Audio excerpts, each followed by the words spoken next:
أعوذ بالله من الشيطان الرجيم. بسم الله الرحمن الرحيم.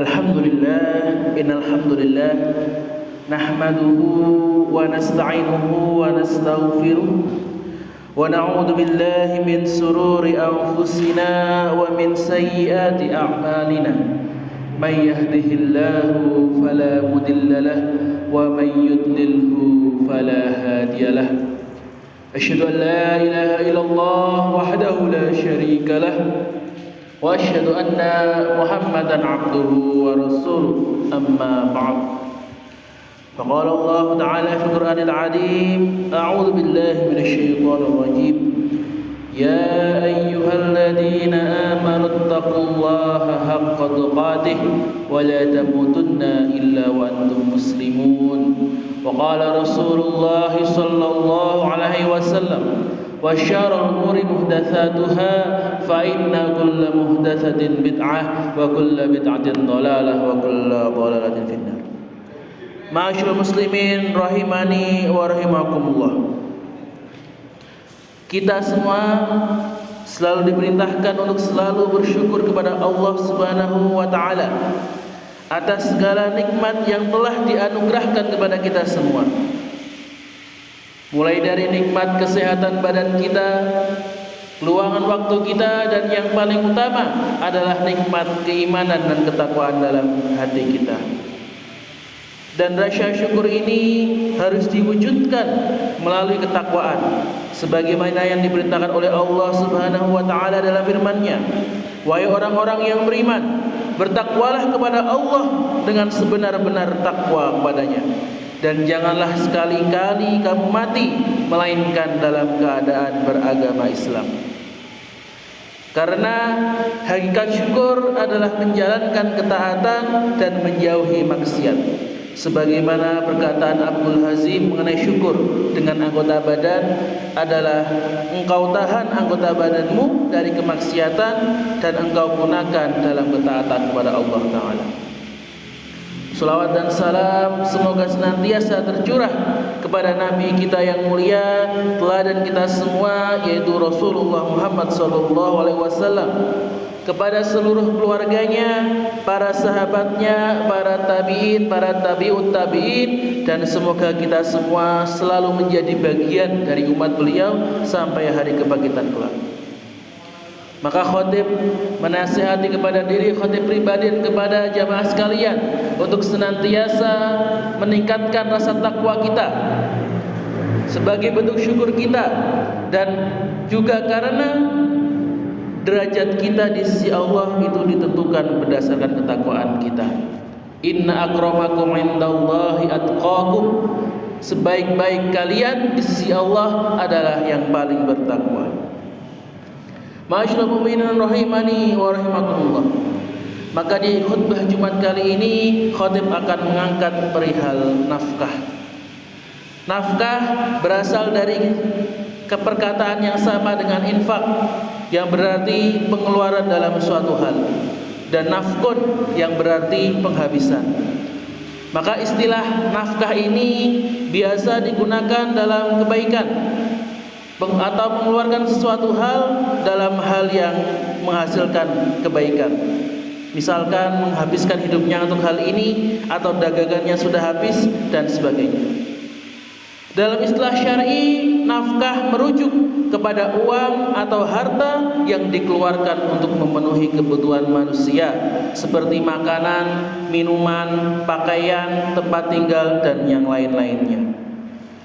Dan ini disebut nafkah karena hartanya itu habis atau hilang untuk memenuhi kebutuhan tersebut.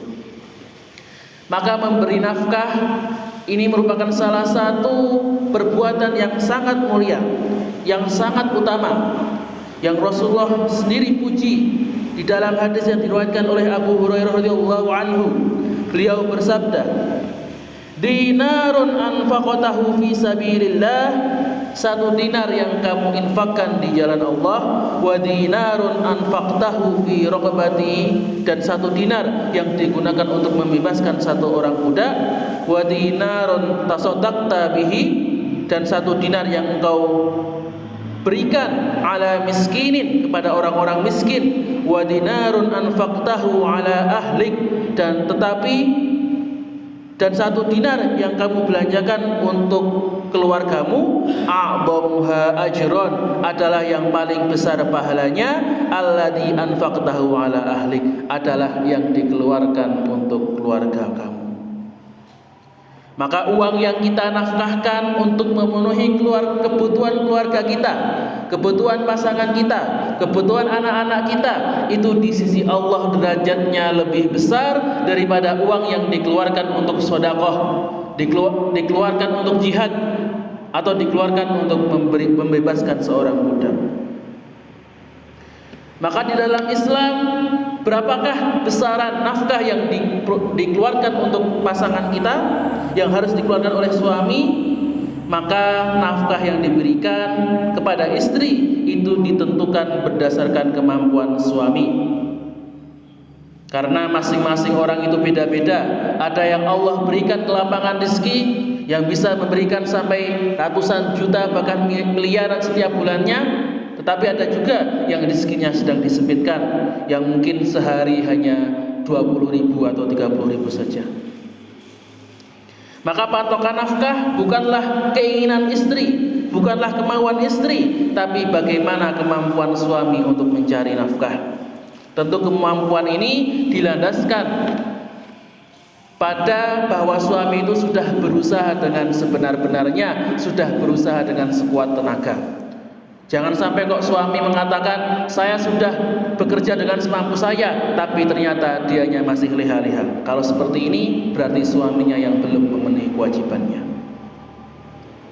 Maka dalilnya adalah firman Allah Ta'ala dalam surat At-Tolaq ayat 7. Liyunfiqdu sa'atim min sa'atih, hendaklah orang yang mampu memberi nafkah menurut kemampuannya. Wa min qudira alaihi rizquhu, dan orang yang disempitkan rezekinya, falyunfiq mimma atahullah, maka hendaklah memberi nafkah dari harta yang diberikan kepada Allah. La yukallifullahu nafsan illa ma ataha, Allah tidak memikulkan beban kepada seseorang melainkan sekedar apa yang Allah berikan kepadanya. Sayaj'alullahu ba'da usri yusra, maka Allah kelak akan memberikan setelah kesempitan itu sebuah kelapangan. Maka ketika memberikan nafkah tidak harus ngotot, ya harus kalau istrinya mau apapun harus dipenuhi, itu tidak. Sampai-sampai bela-belain utang, belain dengan nyari yang haram, maka seperti itu tidak dianjurkan di dalam Islam. Nafkah yang diberikan ya sesuai dengan pendapatan yang kita dapatkan. Maka secara umum nafkah itu meliputi pemenuhan kebutuhan sandang, pangan, dan papan. 3 kebutuhan pokok kita. Sebagaimana firman Allah surat Al-Baqarah ayat 233, wa 'alal mauludi lahu rizquhunna wa kiswatuhunna bil ma'ruf, dan kewajiban ayah memberikan makan dan pakaian kepada para ibu dengan cara yang ma'ruf.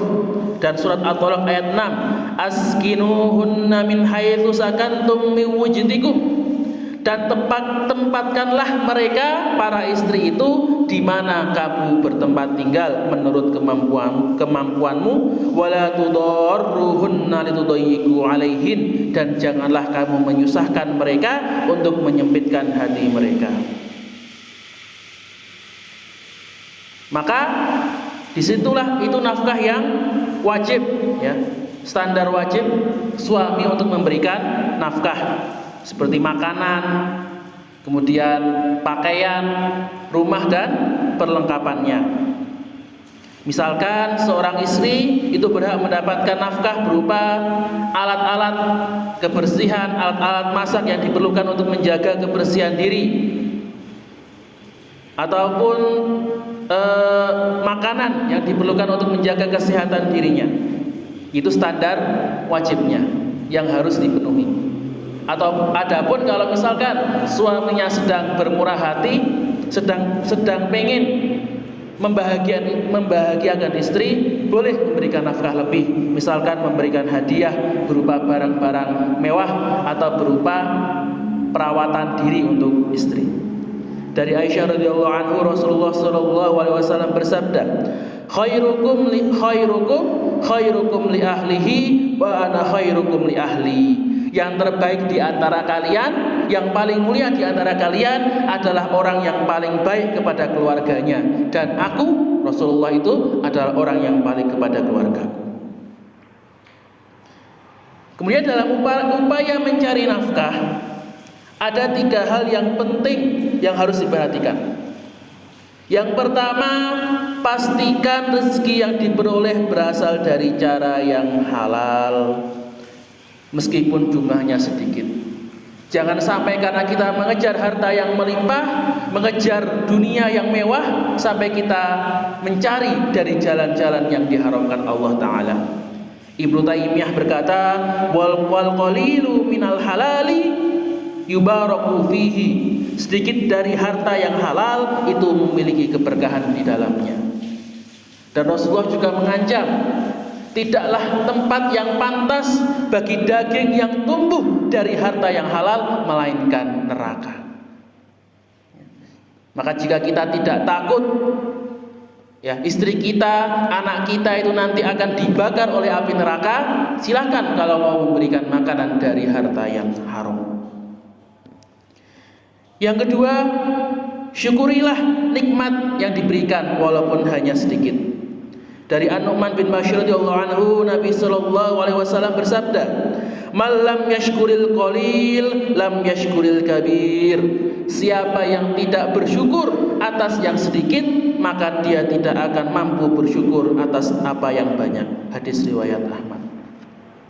Kalau kita mau belajar bersyukur kepada Allah, belajar menjadi hamba yang tahu berterima kasih pada Allah, selalulah berterima kasih pada Allah, walaupun yang didapatkan hanya sedikit. Mungkin cuma gaji cuma berapa juta sebulan, masih dia bawa UMR, masih pas-pasan untuk mencukupi kebutuhan kita, tetaplah bersyukur.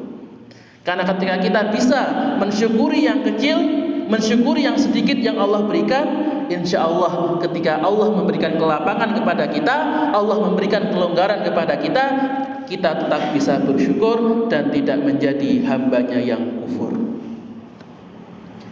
Dan yang ketiga, jangan sampai kesibukan bekerja kita menjadi alasan bagi kita untuk meninggalkan kewajiban, terutama kewajiban sholat 5 waktu. Allah Ta'ala berfirman, wa'bud rabbaka hatta ya'tiyakal yakin, dan sembahlah Rabbmu sampai datang kepadamu al-yakin, yaitu kematian.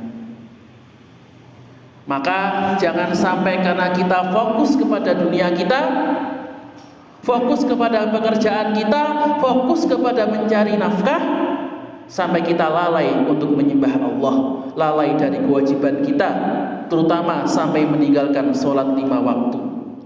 Sesibuk apapun kita, walaupun kita harus lembur, walaupun misalnya yang kerja di rumah sakit harus standby 24 jam, terutama yang di bagian UGD, bagian kasir yang memang tidak bisa ditinggal, sesibuk apapun itu, tetap tidak boleh meninggalkan sholat.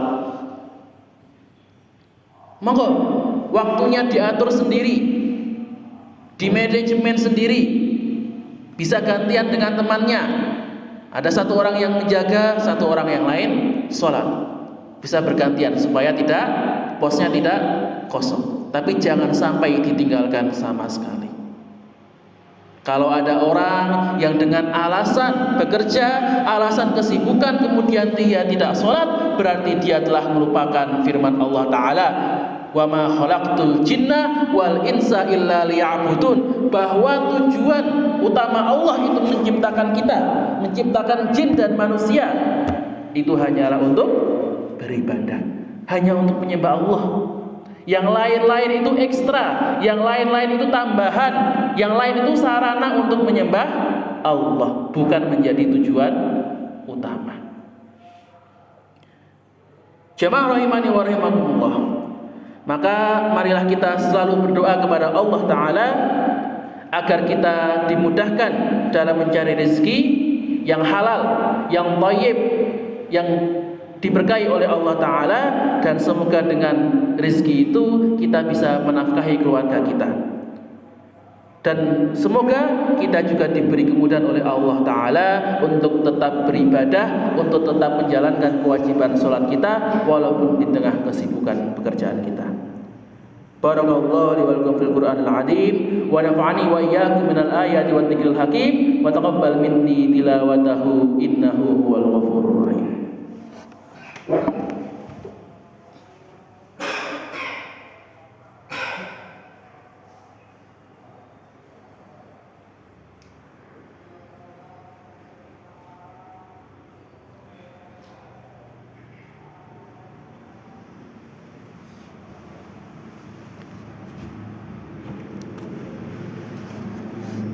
Alhamdulillah wa kafa wa usalli wa usallimu ala rasulihil mustafa wa ala alihi wa ala ashabi ahlil wafa. Asyhadu an la ilaha illallah wahdahu la syarika lah wa asyhadu anna Muhammadan abduhu wa rasuluhu amma ba'd.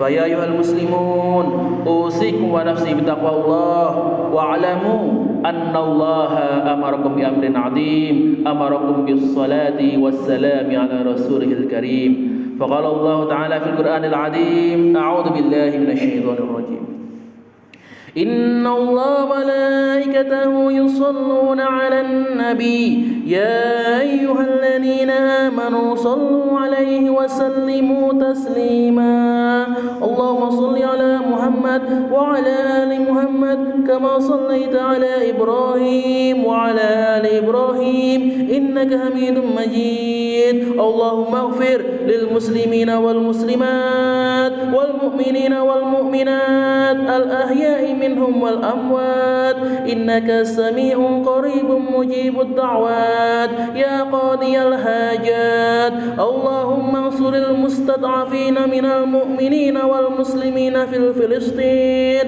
وفي مشارقها وفي مغاربها وكن لهم وليا ونصيرا ومعينا وظهيرا اللهم انصر المجاهدين في سبيلك وألف بين قلوبهم ووحد صفوفهم ووفهم لاتباع كتابك وسنة نبيك ويسر لهم أسباب النصر وفتح البيت المقدس وإقامة شريعتك اللهم أعز الإسلام والمسلمين وأذل الشرك والمشركين ودمر أعداء الدين ربنا لا تزغ قلوبنا بعد إذ هديتنا وهب لنا من لدنك رحمة إنك أنت الوهاب ربنا ظلمنا أنفسنا وإن لم تغفر لنا وترحمنا لنكونن من الخاسرين ربنا هب لنا من أزواجنا وذريتنا قرة أعين واجعلنا للمتقين إماما يا مقلب القلوب ثبت قلوبنا على دينك اللهم إنا نسألك الهدى والتقى والعفاف والغنى اللهم إنا نسألك علما نافعا ورزقا طيبا وعملا متقبلا اللهم إنا نسألك العفا والعافية في ديننا ودنيانا والآخرة اللهم إنا نعوذ بك من الهم والحزن ونعوذ بك من العجز والكسل ونعوذ بك من غلبة الدين وقهر الرجال ربنا اغفر لنا ولإخواننا الذين سبقونا بالإيمان ولا تجعل في قلوبنا إلا للذين آمنوا ربنا إنك رؤوف رحيم ربنا اغفر لنا ذنوبنا وذنوب والدينا وارحمهما كما ربيانا صغارا ربنا آتنا في الدنيا حسنة وفي الآخرة حسنة وقنا عذاب النار وقنا عذاب النار وقنا عذاب النار سبحان ربك رب العزة عما يصفون وسلام على المرسلين والحمد لله رب العالمين آمين آمين يا رب العالمين عباد الله إن الله يأمركم بالعدل والإحسان وإيتاء ذي القربى وينهى عن الفحشاء والمنكر والبغي يعظكم لعلكم تذكرون فاذكروا الله العظيم يذكركم ولذكر الله أكبر أقيموا الصلاة سبحان ربك رب العزة عما يصفون وسلام على المرسلين والحمد لله رب العالمين. صدق الله العظيم.